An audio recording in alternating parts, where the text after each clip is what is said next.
the shadow among stars. The neon lights of Station Omega-7 flickered like dying stars against the black void of space.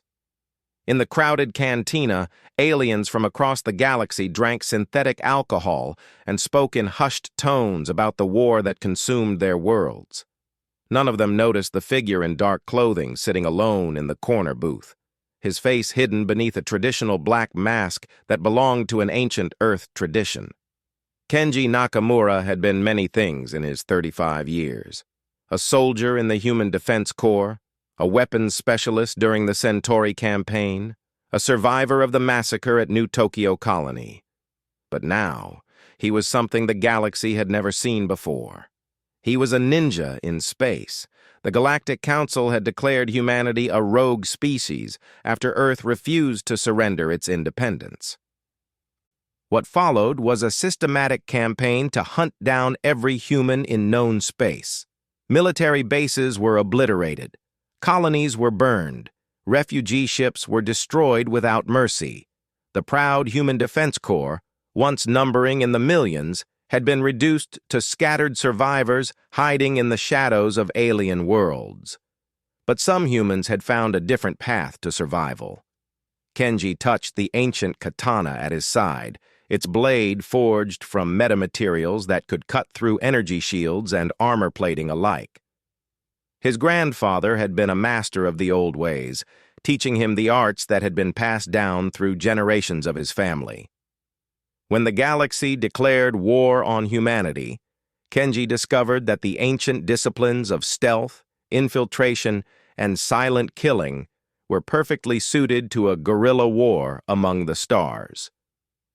A soft chime indicated an incoming message on his neural implant.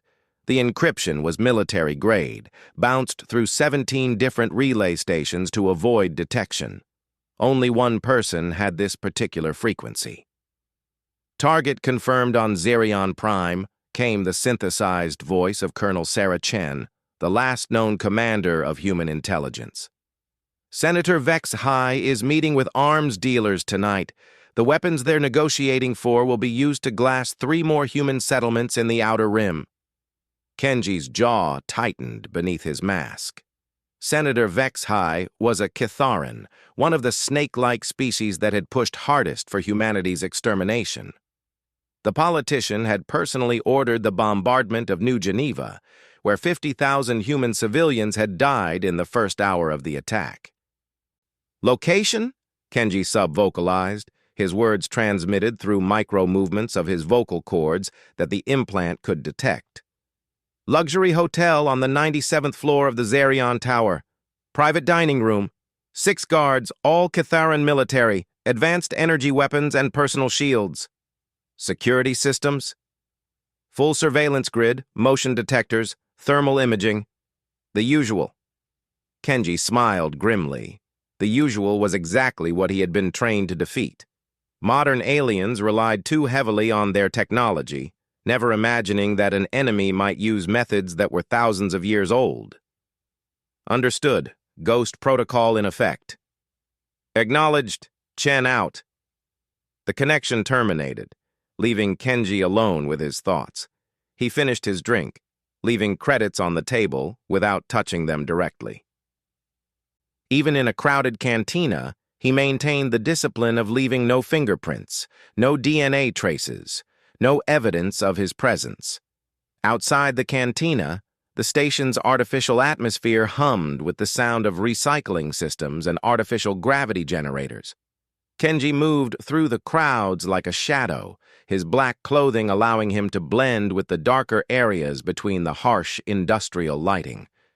Aliens of dozens of species filled the corridors, but their eyes passed over him without seeing. He made his way to the transport bay where his ship waited. The Silence was a modified courier vessel, its hull painted matte black and equipped with advanced stealth systems that could fool most military sensors. More importantly, it was fast enough to outrun anything that might detect it. As he prepared for the journey to Xerion Prime, Kenji reflected on how much the galaxy had underestimated humanity. They saw humans as primitive warriors, relying on brute force and superior numbers. They never understood that Earth's greatest weapon had always been its diversity of thought and strategy. The ancient ways his grandfather had taught him were not just about killing. They were about becoming invisible, about moving between worlds without leaving a trace, about striking at the enemy's heart when they least expected it. In a galaxy at war, these skills had become humanity's secret weapon. The journey to Zerion Prime took 18 hours through hyperspace. Kenji spent the time in meditation, centering his mind and preparing his body for what was to come. He practiced the breathing techniques that would slow his heartbeat and reduce his thermal signature. He ran through mental maps of the Zerion Tower that he had memorized from intelligence reports. When the ship dropped out of hyperspace, Zerion Prime hung before him like a jewel against the stars. The planet was the crown jewel of the Kithaeron Empire, its surface covered with gleaming cities that stretched from pole to pole. The Zerion Tower was visible even from orbit, a massive spire that reached up through the atmosphere like a golden needle. Kenji piloted his ship to a small moon on the edge of the system, where he had hidden supplies and equipment months earlier during his reconnaissance mission. He changed into his full gear, a suit of adaptive camouflage that could mimic its surroundings, boots with magnetic soles for wall climbing, and an arsenal of weapons both ancient and futuristic. The infiltration pod was barely large enough for one person, its stealth coating rendering it nearly invisible to sensors. Kenji launched from the moon during a scheduled cargo run, using the larger ships as cover while he approached the planet's surface. He landed in the ruins of an old mining facility on Zerion's night side, abandoning the pod and making his way toward the capital city on foot. The journey took 6 hours, during which he avoided 3 security patrols and 2 automated surveillance drones, using techniques his ancestors would have recognized. The Zerion Tower dominated the city skyline, its upper floors lost in the artificial clouds generated by the planet's weather control system. Kenji studied the building from a neighboring rooftop, noting the guard positions and patrol patterns he had memorized from intelligence reports. Security was tight, but it was the kind of security designed to stop conventional attacks. Energy barriers protected the entrances. Guard posts monitored every approach. Surveillance cameras covered every angle, but they had not planned for someone who could climb a 97-story building on the outside wall. Kenji waited until the planet's primary star set completely, plunging the city into the artificial night created by the orbital light dampeners. Then he moved, crossing the gap between buildings using a grappling line made from programmable matter that could dissolve itself after use. The tower's exterior was smooth metal and glass, but Kenji's magnetic boots found purchase on the support beams hidden beneath the decorative surface. He climbed steadily upward, pausing every 10 floors to avoid the sweeping searchlights that the tower's security system deployed at random intervals.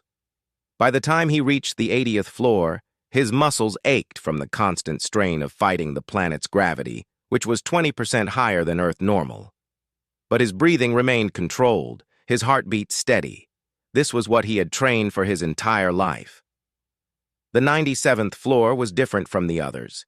Instead of the corporate offices and commercial spaces that filled the lower levels, this was pure luxury. The external windows were larger, offering panoramic views of the city below. More importantly for Kenji's purposes, they were made of standard transparent steel rather than the armored barriers used on the military levels. He attached a molecular cutter to the window and began carving a hole just large enough for his body. The device worked in complete silence, separating the molecular bonds of the transparent steel without generating heat or vibration that might trigger the tower's sensors.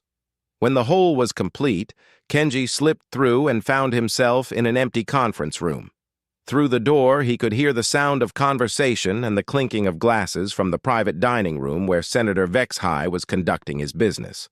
The corridor beyond was monitored by motion sensors and thermal imaging systems, but Kenji had trained for this.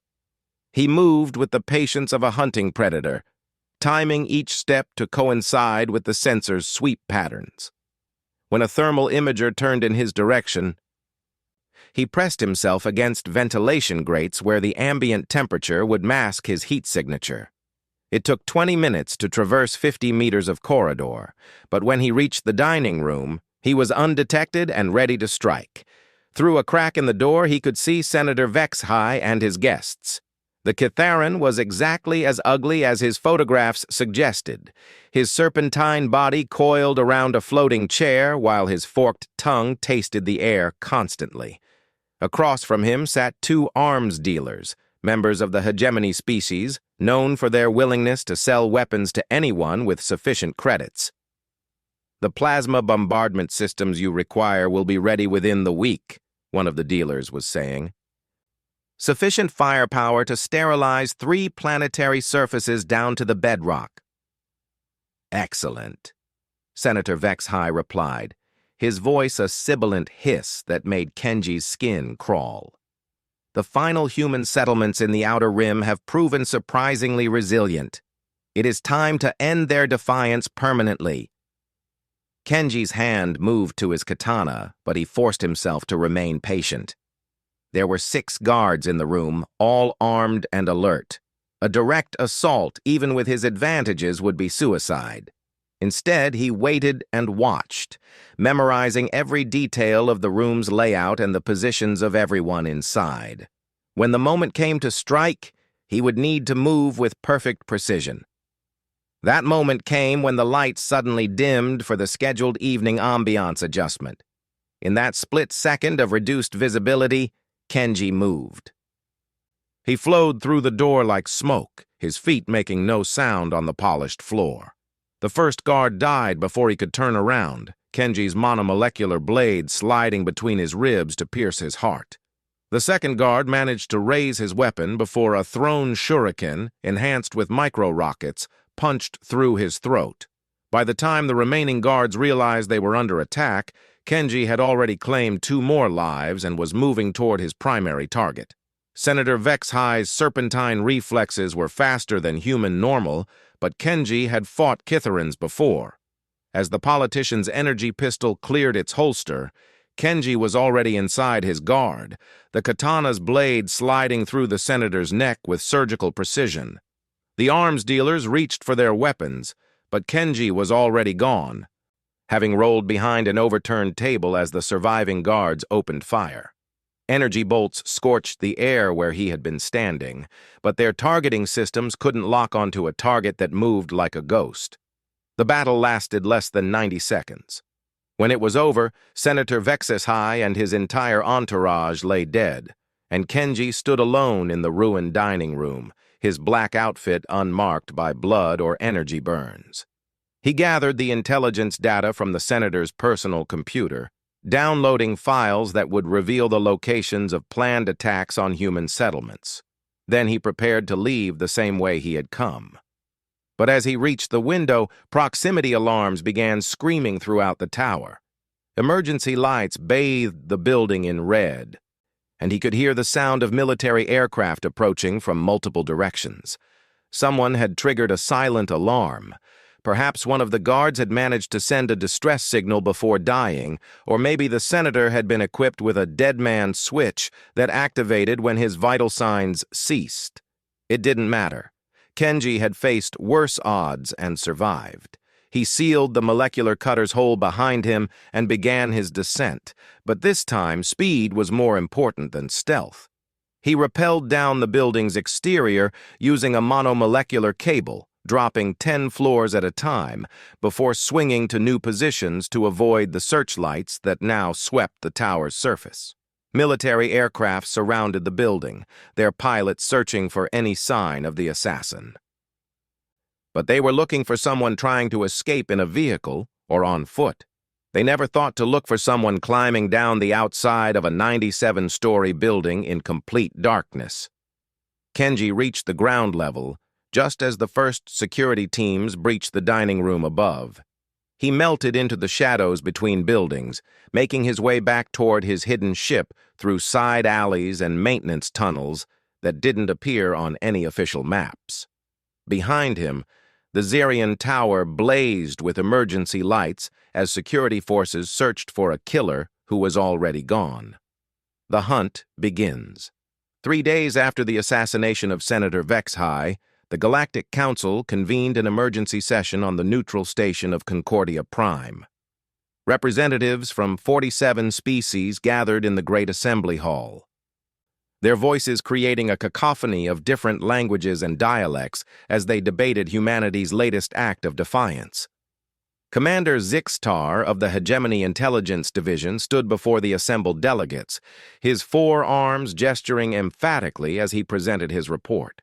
The holographic display behind him showed security footage from the Zarian Tower, enhanced and analyzed by the galaxy's most advanced artificial intelligence systems.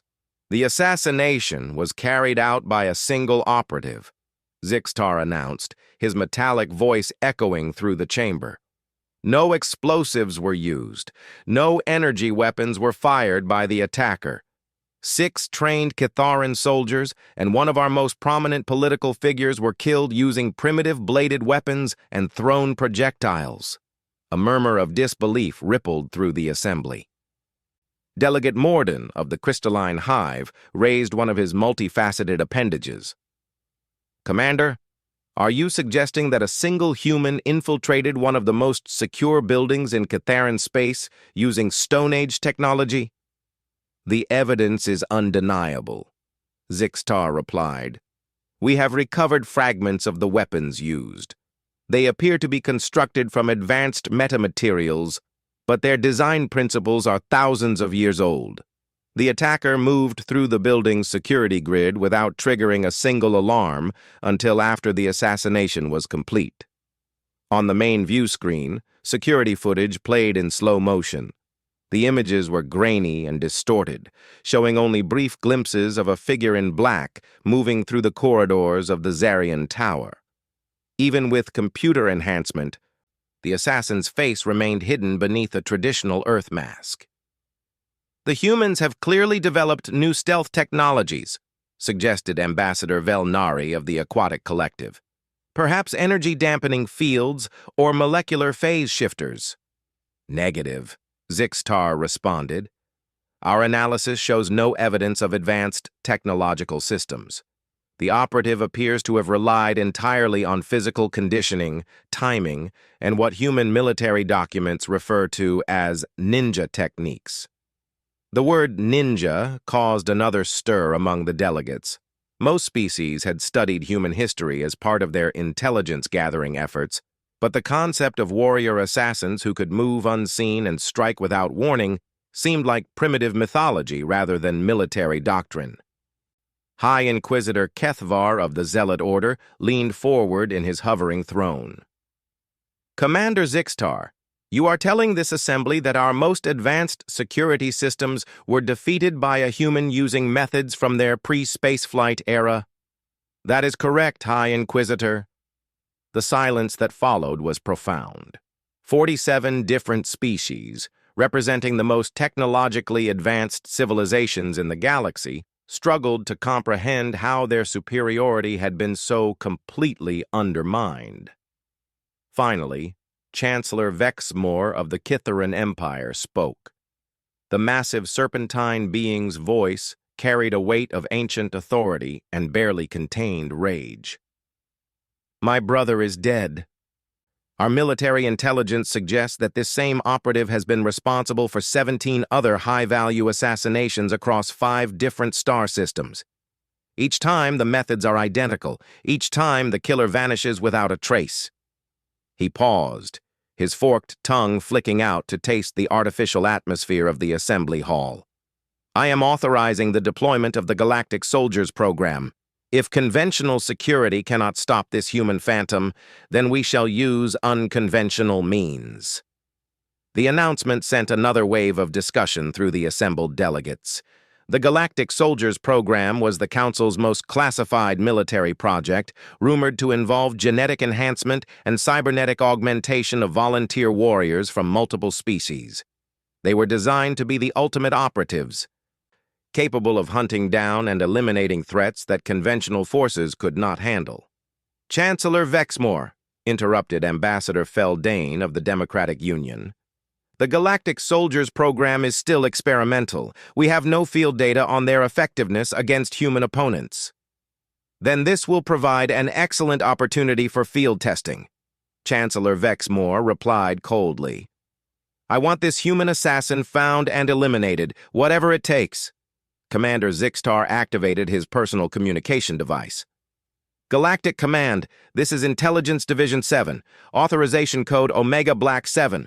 Deploy Hunter Squad Alpha to Sector 12. Primary objective is the elimination of the human operative designated Shadow.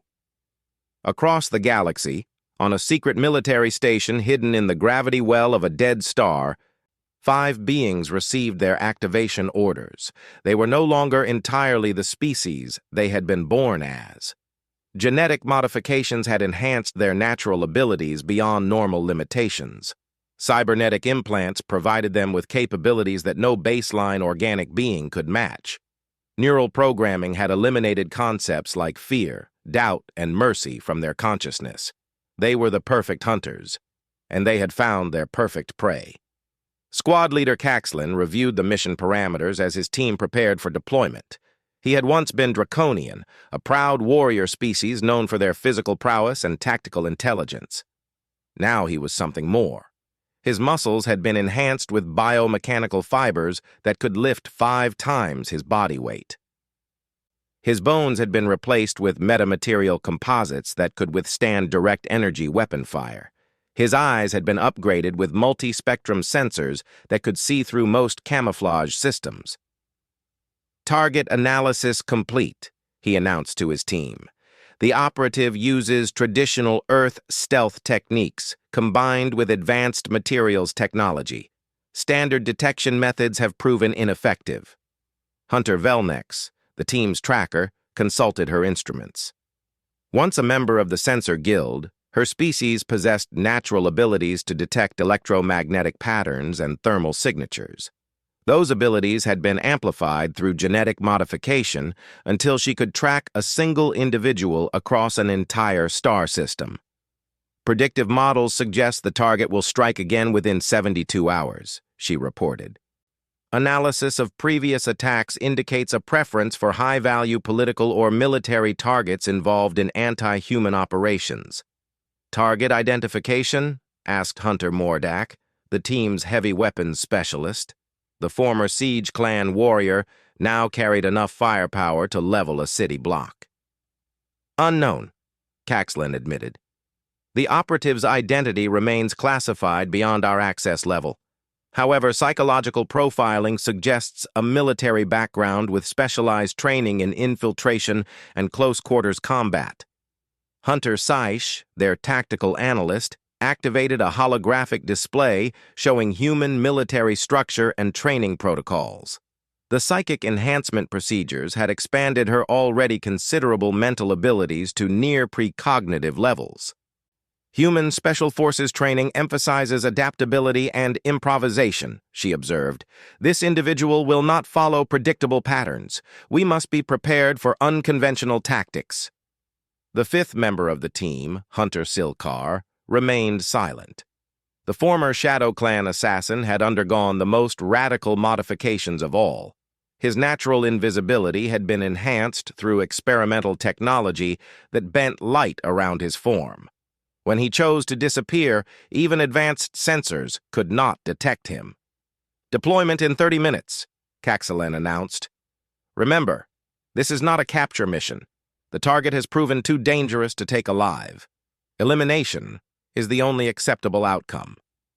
Meanwhile, in a different part of the galaxy, Kenji Nakamura sat in the cargo hold of a stolen freighter. Reviewing intelligence data he had downloaded from Senator Vexhi's personal files. The information was disturbing. The Galactic Council wasn't just planning to eliminate the remaining human settlements. They were developing a biological weapon specifically designed to target human DNA. The weapon would be deployed via automated probes that could travel through hyperspace undetected. Once released into a planetary atmosphere, the bioweapon would remain dormant for weeks before activating. Every human on the planet would die within hours, while other species would be completely unaffected.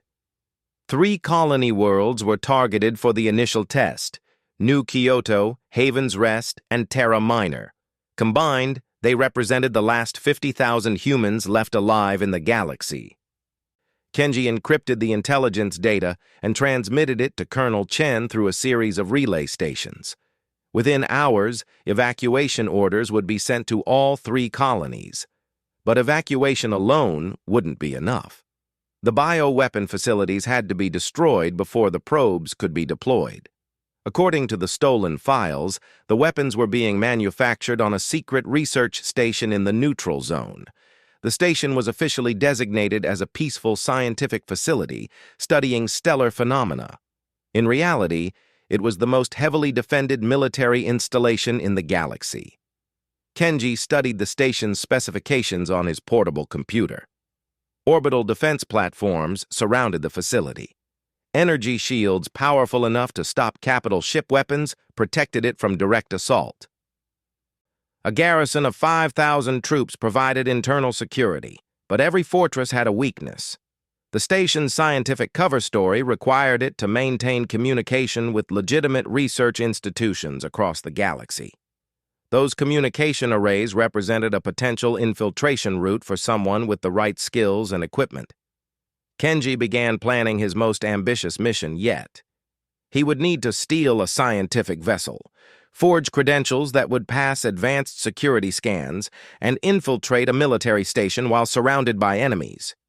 It was exactly the kind of impossible mission that human special forces had been trained to accomplish. He was reviewing the station's duty roster when proximity alarms activated throughout the freighter. The ship's automated systems detected 5 objects approaching at high speed from multiple vectors. Whatever was coming, it was moving too fast to be civilian traffic. Kenji made his way to the ship's command center, where the pilot was frantically trying to identify the approaching vessels. The alien merchant's 4 eyes moved independently as he scanned his instruments, searching for some explanation for the unexpected contacts. "I'm not reading any transponder signals," the pilot reported nervously. "These ships are running completely dark. No identification, no response to hails." Through the main viewport, Kenji could see 5 sleek vessels emerging from hyperspace. They moved with a coordination that spoke of military training and advanced technology. More concerning, they were moving to surround the freighter rather than simply intercept it. "Pirates?" the pilot asked hopefully. Kenji shook his head. Pirates would have demanded surrender by now. These ships were maintaining communication silence while maneuvering into attack positions. This was a military operation. "How long until we can jump to hyperspace?" he asked. 15 minutes for the motivators to cycle." Too long. The approaching ships would be in weapons range within 5 minutes. Kenji made his decision. "Activate the ship's emergency beacon and prepare to abandon ship. When they board, tell them you picked up a passenger at Omega 7 and you don't know anything about who he was or where he went." The pilot's eyes widened in fear. "Where are you going?" "To disappear."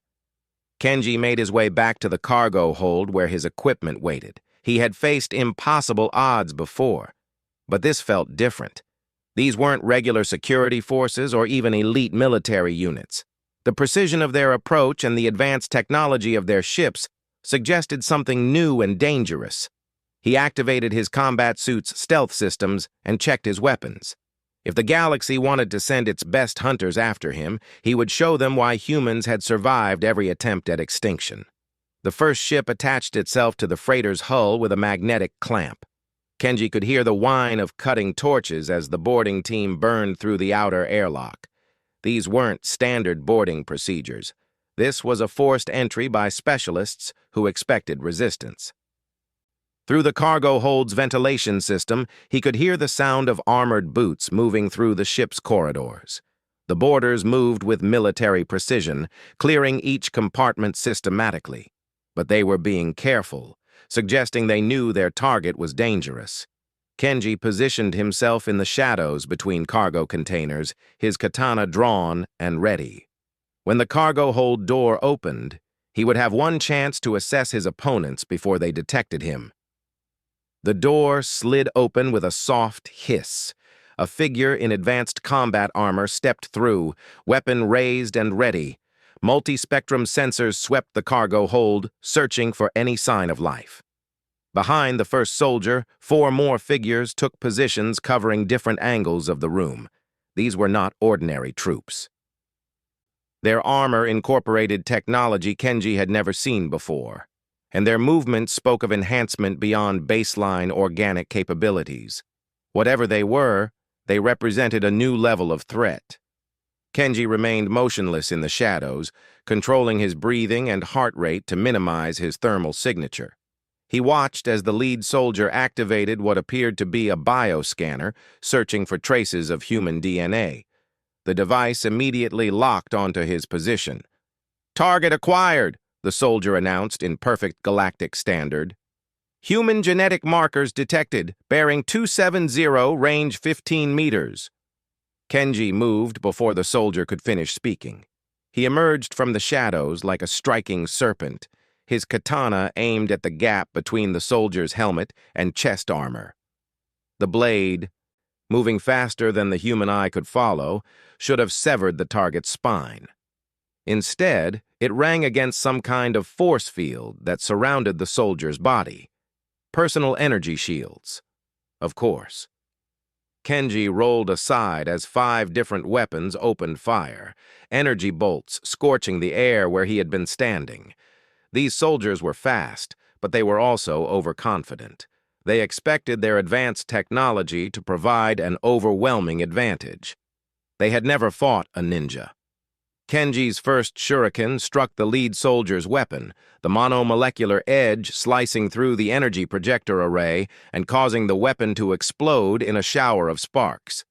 His second shuriken found the weak point in another soldier's armor, penetrating the joint at the elbow and severing crucial hydraulic lines. But even as 2 of his opponents fell back with damaged equipment, the remaining 3 adapted to his tactics with inhuman speed. They spread out, using the cargo containers for cover while maintaining overlapping fields of fire. "Standard weapons ineffective," one of them reported. "Target is using monomolecular projectiles. Switching to area denial systems." Kenji dove behind a cargo container just as the soldiers activated weapons he had never encountered before. Instead of precise energy bolts, they fired expanding fields of force that filled the entire cargo hold with destructive energy. There was nowhere to hide from an attack that covered every square meter of space. The energy field washed over him like a tide of fire, but his combat suit's shielding held for crucial seconds. Long enough for him to reach the emergency airlock and activate the emergency release. The cargo hold decompressed explosively, venting its atmosphere into space. The sudden transition from pressurized environment to vacuum would have killed any normal being. But Kenji's suit was designed for space operations. More importantly, the decompression disrupted the soldiers' coordinated attack. In the confusion that followed, Kenji struck. Moving through the zero-gravity environment with the grace of someone trained in 3-dimensional combat, he closed with his nearest opponent. His katana, charged with disruptor energy, penetrated the soldier's personal shield and found the weak point in his armor. The soldier died without making a sound, his enhanced reflexes proving inadequate against an opponent who moved like flowing water. But as Kenji prepared to engage the remaining soldiers, he felt a presence behind him. Something his sensors couldn't detect had entered the cargo hold. He spun around just in time to see empty space moving toward him with predatory intent.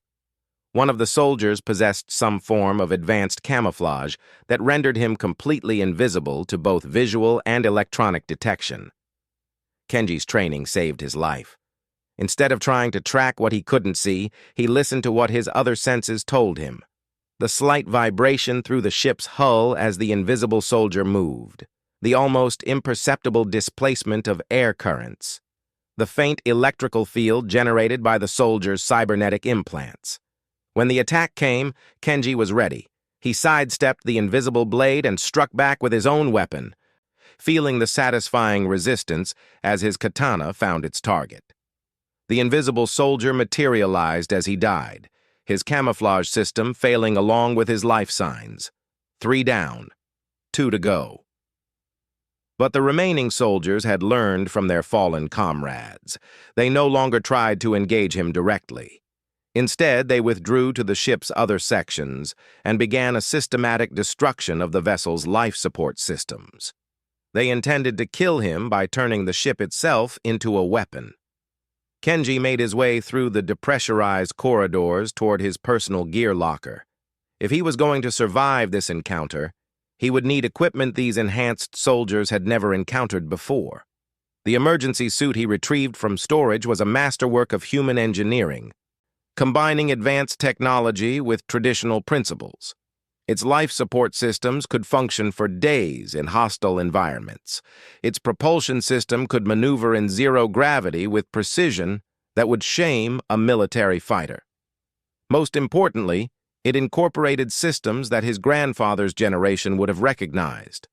Smoke screens that worked in vacuum by disrupting sensor arrays. Flash-bang charges that overloaded cybernetic visual systems, and weapons that combined ancient principles with modern materials to create effects that no computer could predict.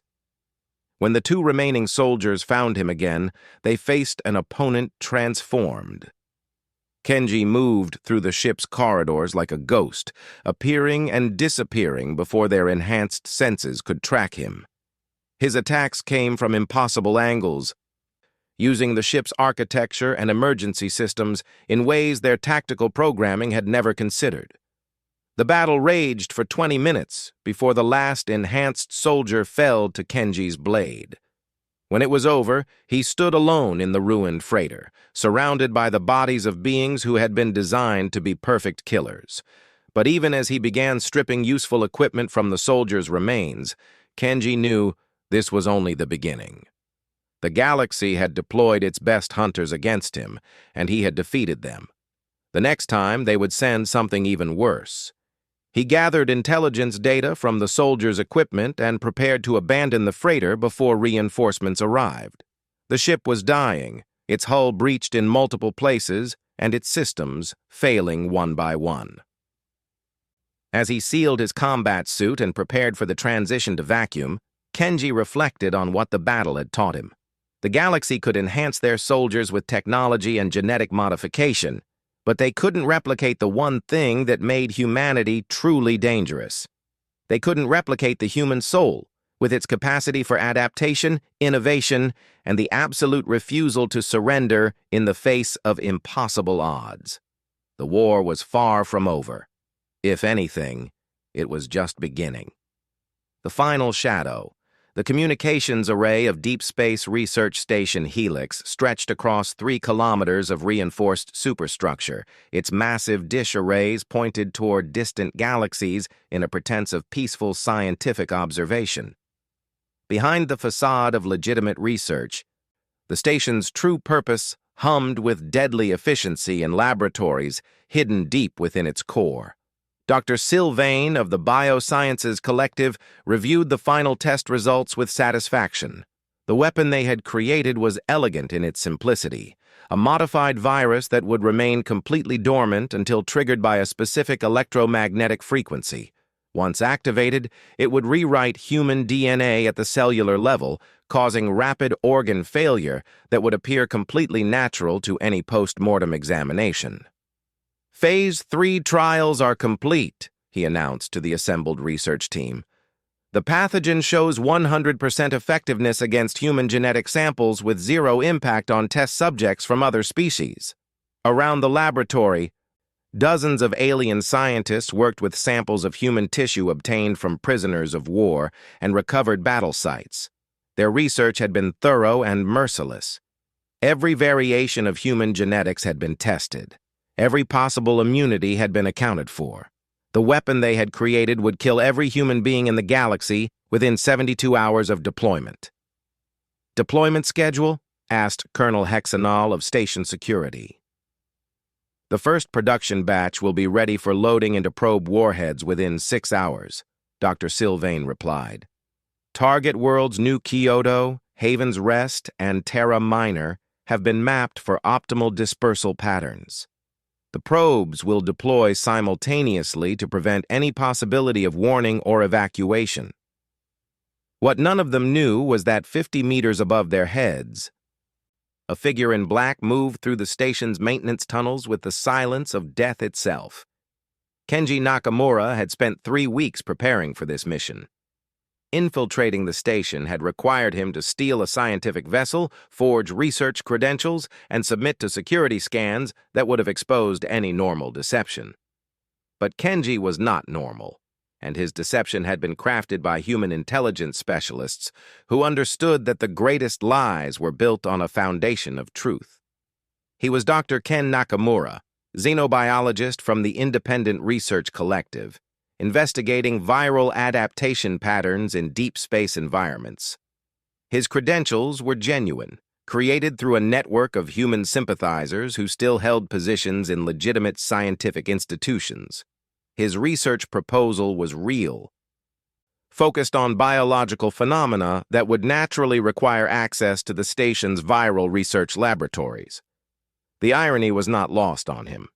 In order to destroy a biological weapon designed to kill humans, he had infiltrated the facility as a human scientist. The intelligence data recovered from the enhanced soldiers had provided detailed schematics of the station's layout. Kenji knew exactly where the biological weapon was being produced and how it would be deployed. More importantly, he knew how to destroy it in a way that would eliminate all traces of the research and prevent its recreation. Moving through the maintenance tunnels, he made his way toward the station's central power core. The plan was simple in concept, but complex in execution.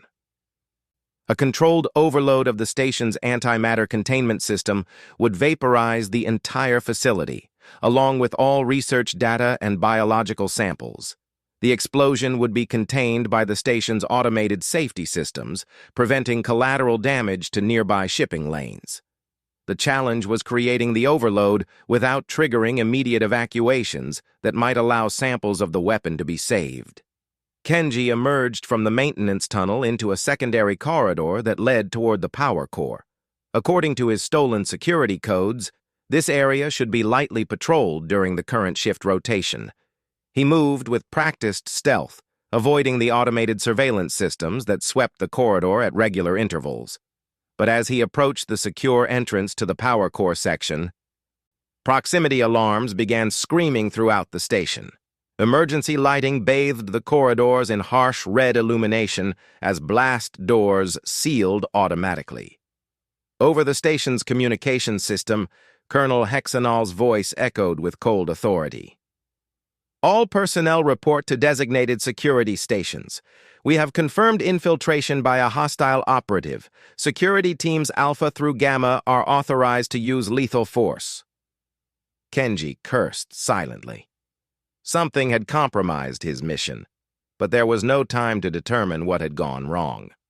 The biological weapon would be deployed within hours, and this was his only chance to stop it.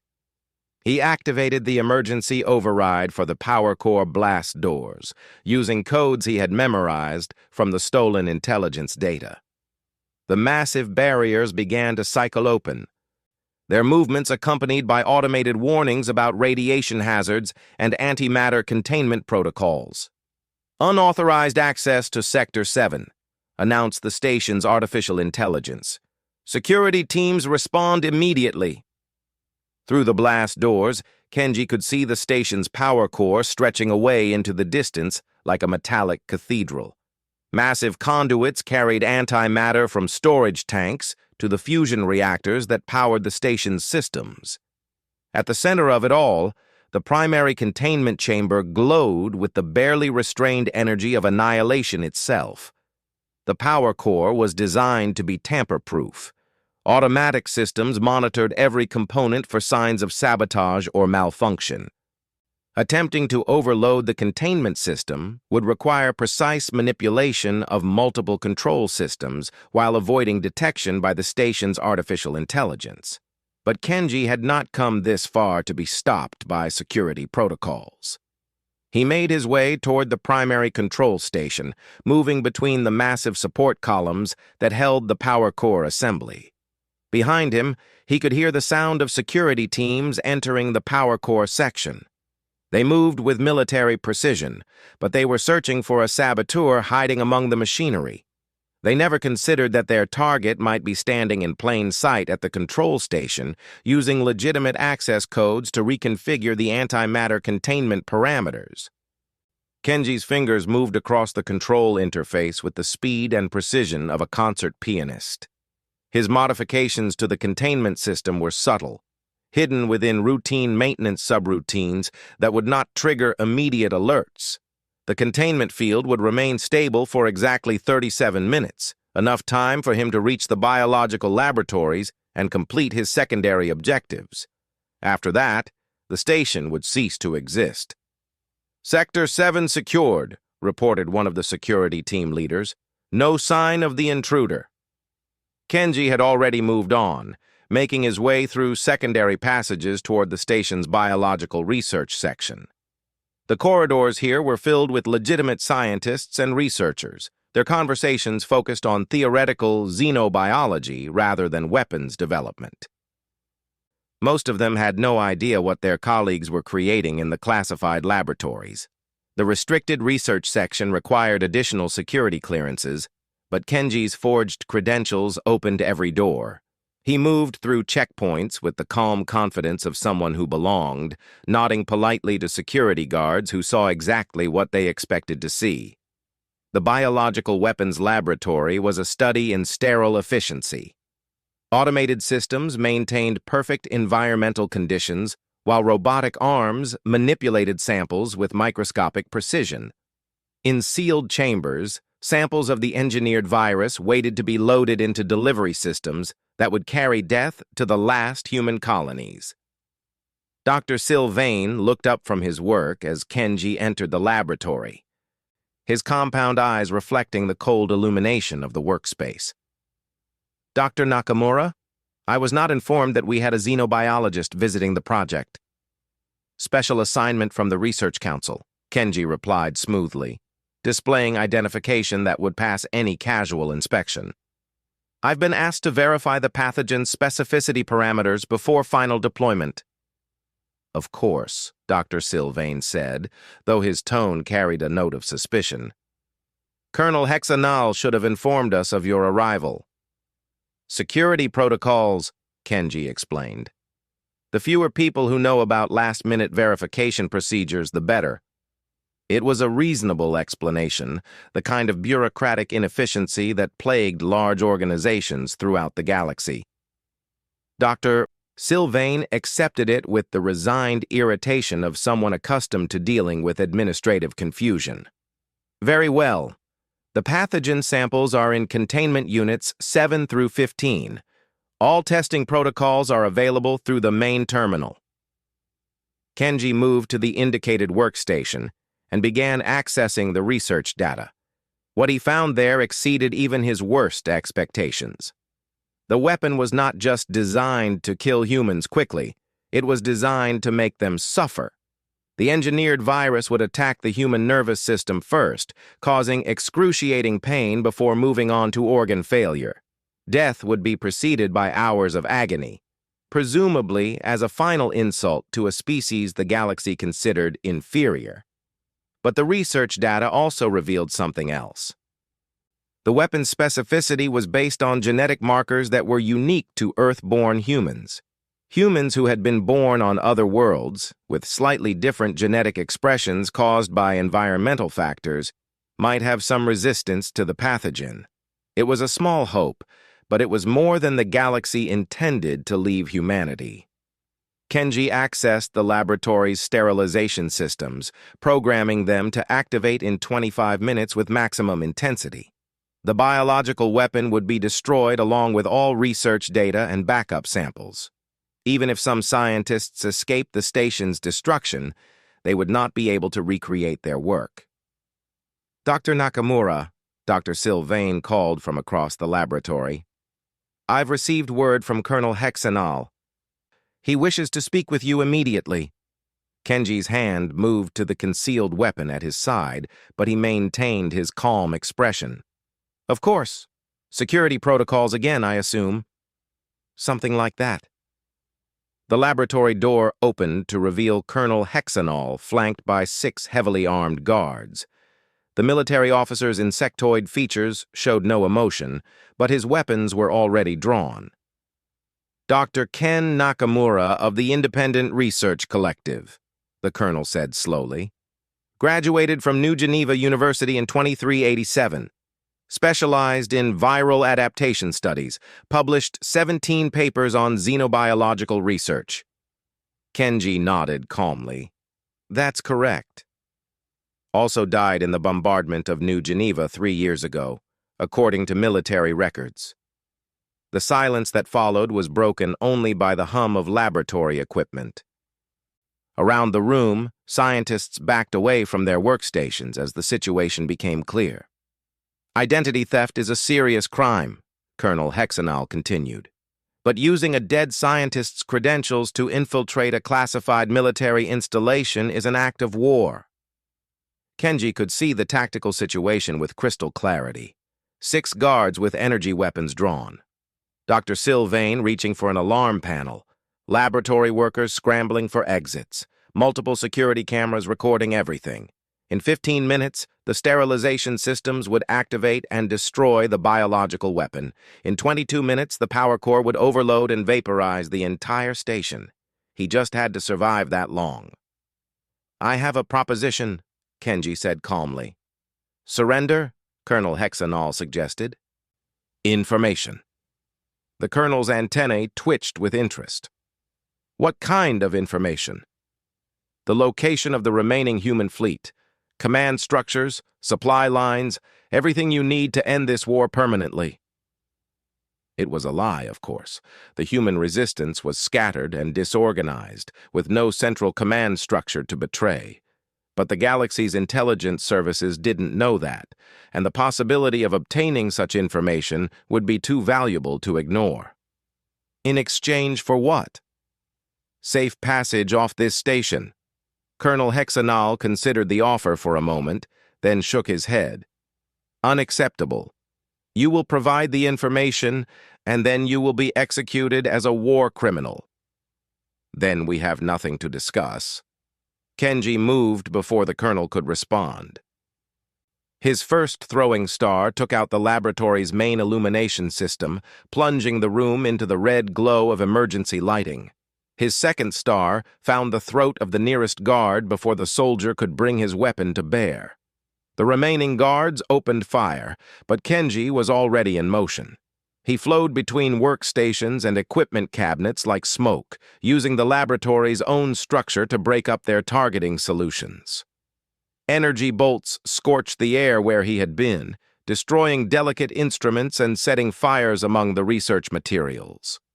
Dr. Sylvain reached the alarm panel and activated a station-wide alert. "Code Black. Security breach in Biological Laboratory 7. All personnel evacuate immediately." Kenji's katana found the scientist's spine before he could say anything else. Around the laboratory, researchers ran for the exits in panic, while security guards tried to maintain firing positions in the chaos. "Seal the laboratory," Colonel Hexenal ordered. "No one gets in or out." But as blast doors began to cycle shut, Kenji was already moving toward his extraction point. The laboratory's ventilation system connected to the same maintenance tunnels he had used to infiltrate the station. More importantly, the system's automated sterilization protocols would activate in 8 more minutes, eliminating all traces of the biological weapon. He reached the ventilation grate just as the blast door sealed completely. Behind him, the surviving guards searched frantically through the wreckage of the laboratory, their weapons ready for a target that had vanished like a shadow. Moving through the station's ventilation system, Kenji made his way toward the shuttle bay where his escape vessel waited. Emergency alerts echoed through the corridors as security teams sealed sections and searched for the intruder. But their efforts were focused on finding someone hiding within the station, not someone preparing to leave it. The shuttle bay was in chaos when he arrived. Evacuation protocols had been activated, and civilian researchers were being loaded onto emergency transports under heavy guard. In the confusion, one more scientist boarding an outbound shuttle attracted no attention. As his stolen shuttle cleared the station's docking bay, Kenji activated a timer on his personal communication device.